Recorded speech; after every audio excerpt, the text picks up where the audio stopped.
આજે આપણે બનાવીશું મેથીનું શાક 10 જ મિનિટમાં તૈયાર થઈ જશે અને ઘરના નાનાથી માંડીને મોટા બધા જ આંગળા ચાટતા થઈ જશે। ન ખાતા હોય તે પણ વારે વારે માગશે। એની માટે આપણે ઝીણા ચોપ કરેલા ટામેટાં, ડુંગળી, હળદર, મીઠું, સૂકું લસણ, દાળ, ડાળિયાની, સિંગના દાણા, લાલ મરચું, ગરમ મસાલો। એની માટે આપણે એક મિક્સર જાર લઈ લઈશું। તેમાં સિંગના દાણા, ડાળિયાની દાળ અને 1 થી 1.5 ચમચી જેટલા તલ નાખીને આપણે ક્રશ કરી લઈશું, જેને ઝીણો ફાઇન પાવડર કરવાનો છે। એક પેન લઈશું, તેમાં 1.5 ચમચી તેલ મૂકીશું, લસણ ઝીણું ચોપ કરેલું છે તે નાખીશું અને આપણે લીલી મેથી જે વીણીને સાફ કરીને આપણે કટિંગ કરેલું છે તે નાખવાની છે।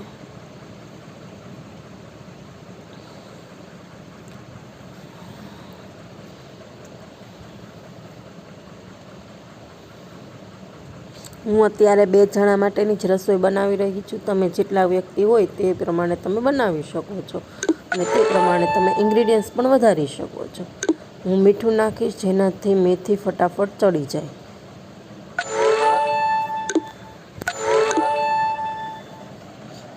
જોઈ શકો છો તમે, અને મીઠું નાખ્યા પછી સારી રીતે હલાવી લેવાની છે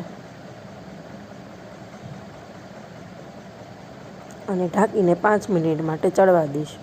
આપણે ફાઇન પાવડર કરી નાખ્યો છે, જોઈ શકો છો તમે। અને એક બાઉલ લેશું, તેની અંદર લાલ મરચું પાવડર,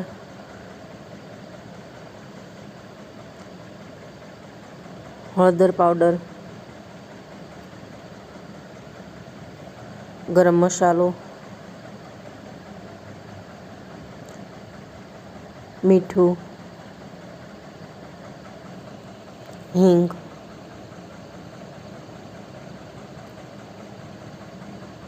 અને ધાણા જીરું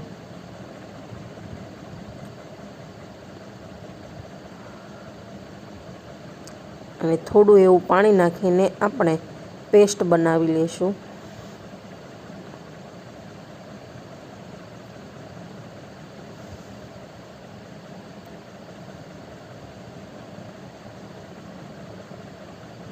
જોઈ શકો છો, સારી રીતે હલાવી લેવાનું છે, જેનાથી પેસ્ટ બની જાય।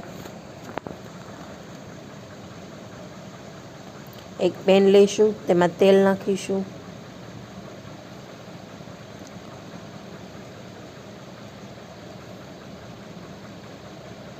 જીરું નાખીશું આખું, તમાલપત્ર મરચાં નાખીશું,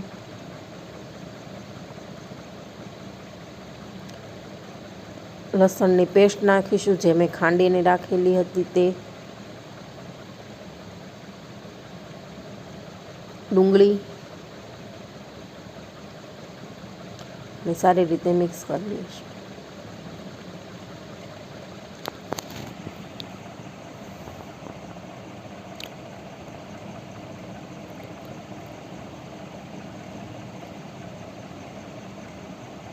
જોઈ શકો છો તમે, ડુંગળી ચડવા આવી ગઈ છે।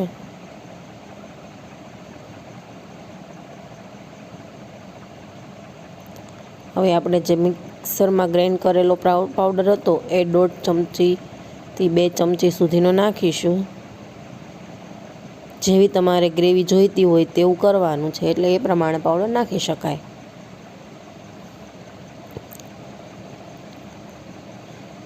પછી પેલી પ્યુરી કરી હતી એક બાઉલમાં મસાલાની, એ પ્યુરી નાખીશું અને ટામેટાં નાખીશું। સારી રીતે હલાવી લઈશું, ટામેટાં જ્યાં સુધી સોફ્ટ ન થઈ જાય ત્યાં સુધી।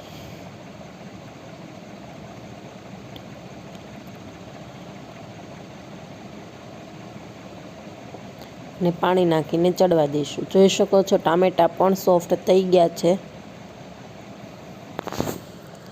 પાણી નાખીને થોડી વાર માટે ઉકળવા દઈશું અને ઓલી મેથીની ભાજી જે તૈયાર કરેલી હતી એ ભાજી નાખીશું અંદર। એટલે આ શાકમાં તમારે બંને વઘાર અલગ અલગ કરવાના છે। ગ્રેવીવાળો વઘાર અને ભાજીવાળો વઘાર બંને અલગ અલગ કરવાના છે।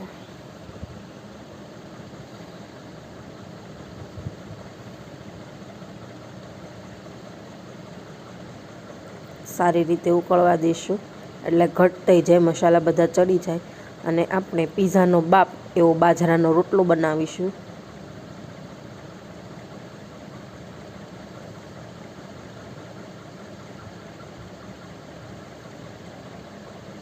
તમે મેથીની ભાજી ભાખરી, રોટલી, બાજરાનો રોટલો કે ખીચડી સાથે ખાઈ શકો છો, પણ અમારા ઘરમાં તો બાજરાના રોટલા સાથે ભાવે છે, એટલે અમે બાજરાનો રોટલો બનાવીએ છીએ.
એક સર્વિંગ પ્લેટમાં બાજરાનો રોટલો, ગોળ, રાયતા મરચાં અને મેથીની ભાજી સર્વ કરીશું.